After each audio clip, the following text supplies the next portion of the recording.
Hi everyone, thank you so much for joining me on my channel. I am going to go through 5 study tips that I used personally when I learned astrology, and I'm going to impart those tips to you. I'm an avid test taker. I love taking tests and I'm pretty good at it, if I don't say so myself. But and I just always find creative ways to remember things and learn things. So I thought I would impart some of my study tips onto you if you're interested. So if you're interested in this content, go ahead and keep watching. I'm also an astrologer, so I have a website that you can go and see my services. I do natal chart readings and year aheads, as well as I do tutoring. And so I'm hopefully going to build up that. I mean, I'm doing individual tutoring right now. So if you need to learn anything, again, this kind of goes into the same vein of learning astrology. If you're interested in learning astrology, go over to my website. You can go ahead and book an hour, I think, with me where we can go over concepts and just explore topics that are important to you. I also wanted to, so go ahead and go check that out. I think that's it. Great. All right, so let's get into the video. So my number one tip for studying astrology, if you're beginning and you're like, I don't know where to start, please cast your chart. If you haven't casted your chart and you're like, I'm very interested in astrology, cast the chart now. I have a video linked. I'll put some videos somewhere. And you can go and cast your chart. It needs to happen. You can do whole signs. You can do Placidus. I know if you go to astro.com, the default's going to be Placidus. You can set it to whole signs. I believe one of the tutorials I have online is a whole signs video. So go ahead and just check that out and handle your business, because that's very important. And why is it so important? Because your chart encompasses and has all the components that is required for you to learn the different components in astrology, right? So you have zodiac signs. All the zodiac signs are in your chart. All of the planets are there in your chart. Unless you take them off, but that would not make sense. But like, they're all there. You have aspect lines. Everyone has, some type of aspect, whether it's a square, an opposition, a conjunction, like everyone has something, so you can learn from that. And as well as if you have your birth time, you're going to have your houses. For people who don't have their birth time, they might not have their houses. There are ways to get around that. You can cast a sunrise chart, which is basically trying to find the time that the sun is, you can just try to make the sun at the same position of your rising sign. And that can be a way that you can work around it. It's less accurate, but it's pretty okay way to go around that issue of time. But so also it's just really important because you know yourself pretty well. And so as you're studying, you got to run back. I mean, I used to go back to my chart and be like, wait, this concept is interesting. Okay, let me go back to my chart, see what it's giving, how does that, do I resonate with that? And most of the time, it did. And so it was very interesting. Or maybe if it didn't, I tried to figure out why it wasn't resonating. And usually there's always a reason. So, and that's a learning experience in and of itself. So definitely cast your chart. Your chart is gold, is the best. Your chart is the best chart. Okay. So tip number 2, you're going to take your chart now that you have it, and you're going to work analyze your chart 2 components at a time. So first it's going to be, again, remember the 4 components is the signs, the planets, the houses, and the different aspects. And so you're going to look at what planet is in what sign. What does that mean? What planet in each house? What does that mean? And you're just going to work it that way. So I have a helpful spreadsheet to help you work through this. So keep watching. This is my astrology study sheet, just a helpful tool to just organize your thoughts. So to the left, the first column is all the planets that you as a beginner might need.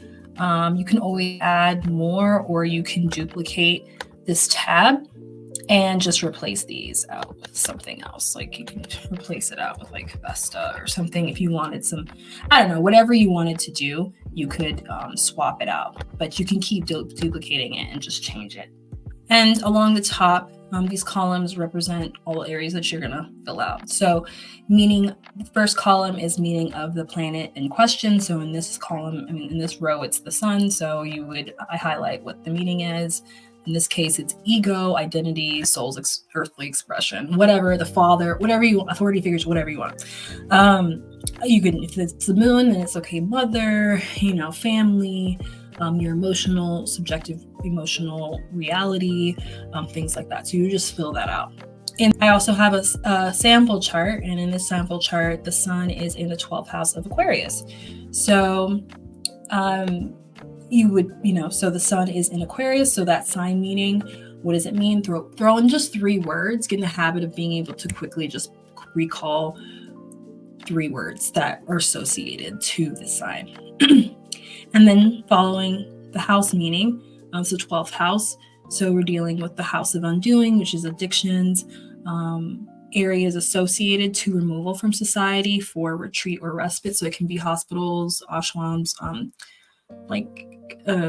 asylums, again, meditation, yoga, retreat centers, so things like that. Modes of connecting to source, and secrets and skeletons in the closet. The sun is the father, so it can either mean you or the individual or the father or authority figure in your life might have skeletons in the closet or have any of these 12th house things. And then you would start combining things. Aquarius, the sun in Aquarius would mean that a person's identity is around their individuality, walking to the beat of their own drum, and potentially being social yet distant. There can be, again, there's a ton of other ways of analyzing it, but again, just throwing things out and being in the habit of recalling things is really important. And then planet and house meaning, a person might have with the 12th house, then planet and house meaning, with the sun in the 12th house, a person might have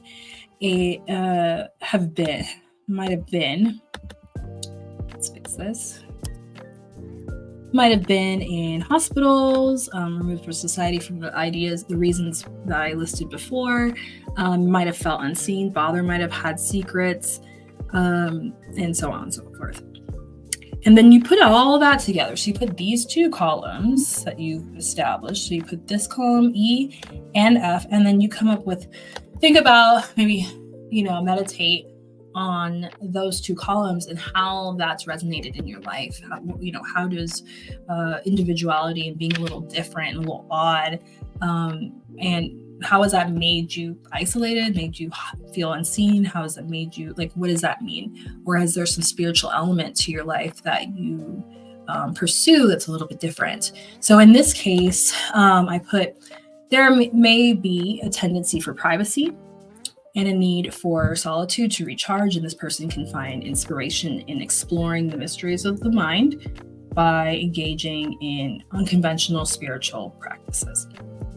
So that's just one analysis or interpretation of that. So that's that. And then also we have the aspects. So similar to, and I'll show you here, we're going to go back to the natal chart brought to you by astro.com. And right here, and I'll show you down here, they have the aspect matrix. So similar, the same layout that they have here, I created the same layout for this. And so what you're going to do is you're going to put what the aspect is and the meaning of the aspect between those 2 planets. I think it's really nice to keep them separate, because aspects, once you start putting aspects together, it can get a little confusing. But then you're going to start applying the aspects to your interpretation of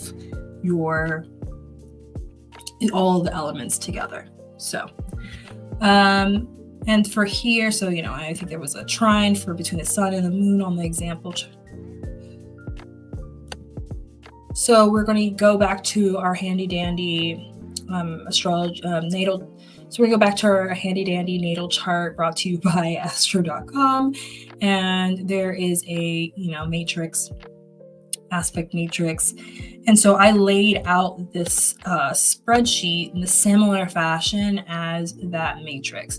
So you go ahead and just fill out the aspects that all these planet combinations are making, and talk about or write about your interpretation of those aspects. If you can wrap in the signification of the fact that the planet is in a certain sign, then you should do that too with your interpretation. Then you're starting to fold in both, all four components. I'm trying not to say elements, because if I use the word elements, then in astrology that means something. So I don't want to. I'm saying components.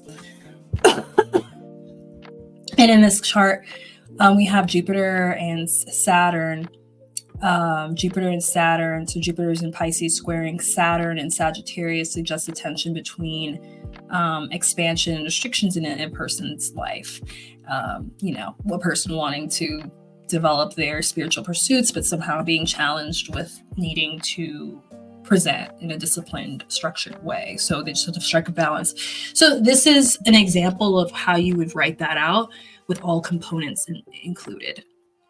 So, or not all, the houses are not in there, but you can do whatever you want. So, but anywho, that is my spreadsheet, and I'll have it up on my website so you guys can have it. Okay. Now let's continue the show. So tip number 3 is journal, and more journaling. Again, I'm not good at this. I'm actually horrible at this, but I have a pretty good memory. So I feel like sometimes I don't need a journal. But astrology is about a lot of retrospection and a lot of post-mortem work. So events that happen, you're always trying to look back at like what happened, what is going on astrologically that caused these events to happen. And it's also a lot of pattern recognition. So if you're not able to look back and know, okay, this happened and this happened this time, it is hard to assess. I mean, at least you can't remember. If you can't remember these things, it is going to be hard to see the patterns when certain transits occur. So, if Mars enters Cancer, maybe having a knowledge of how that affected you, maybe as a Cancer rising or as a Libra rising, and what were the themes that came up during the last time that occurred. Maybe as you look forward and you predict, maybe those things and those themes might come back again, or close out a cycle, right? Because Mars transits have these cycles as well. So maybe you're closing out something. And so either way, it's really important to have a good journal. Or you can use a calendar.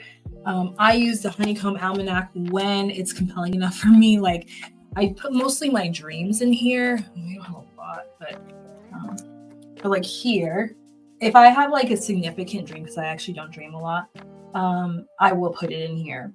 But as you can see, I got the honeycomb almanac that has lines right next to all the transits, because it's great. It has all the transits, my own aspects, and then all my information, right? And you could put, okay, I had a dream about this, I had a dream about that. And there's even, if you get the fully loaded one with extra notes, you can get a whole page of just notes if you need to scribble more. You don't have to get this. I am not sponsored by them, but I do recommend this for any astrologer, period. But it's good if you're also trying to just keep track of things that are happening in your life in conjunction with the transits. Number 4, make sure to read astrology books. Reading a book on astrology is super important because there's a lot of nuanced details. You'll realize that you can have 20 significations for one planet, one house, so it's not just, okay, cookie cutter clean, and you have to kind of understand the nuance of things, or at least know that maybe things, one signification can be in 2 different houses. And if it can be in 2 different houses, like for example, sex, like people think that the sex is in the 5th house, and some people think it's in the 8th house. And how is it different between the 2? And so those are types of things that you end up running into, where maybe a pop astrology, like a cosmopolitan, will say, oh, 8th house is sex, period. And so reading books it's just going to be part of your exploration in astrology, I think. Very important. But let me show you Cafe Astrology. So you're going to go to the homepage of Cafe Astrology. Right here, you'll see the site menu. You can always cast your own chart here. They have quite the. I haven't done this. We refer. Okay, yeah, they might have an interesting report. So I would look into it because But what you can do is for your birth, if you're looking for analysis, because again, I don't want you to go to the wrong source, but if you see anything, when you're Googling anything and you see an option for Cafe Astrology, I personally think that Cafe Astrology is great. So use that when in doubt. And Cafe Astrology offers natal chart interpretations in terms of different aspects. So you can look at what these mean. I'm assuming these are these are major aspects, and then they have sections for the minor aspects. They have the different planets and the different signs, the different planets and the different houses. And then they have additional things that you would want to learn about. And so definitely give Cafe Astrology a look. See if you're trying to piece together that spreadsheet that I shared with you. I think it's a great option. And then just explore this website. I think it's great. So moving on swiftly and professionally, we have the final tip, which is to find study buddies. And that can be done through creating your own, meeting people, like-minded people, through joining organizations, going through certification programs, and going to just astrology conferences. Sometimes just going to the astrology conferences, you'll meet people. It's not sometimes, you will meet people at astrology conferences.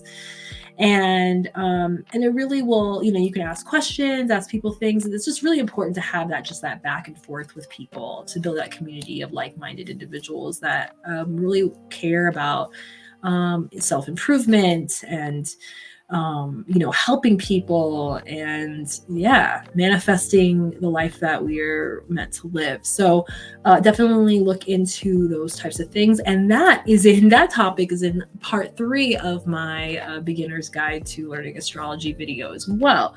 So definitely look into those things. I think this video is over. Let me know in the comments section if you are a beginner. Just give me a hi. Let me know if there's any topics that you're just like, I need help with. And if you want one-on-one tutoring, go ahead to my 4th House LB website and set up a tutoring session with me. All right, that's it for now. Have a great day. Bye.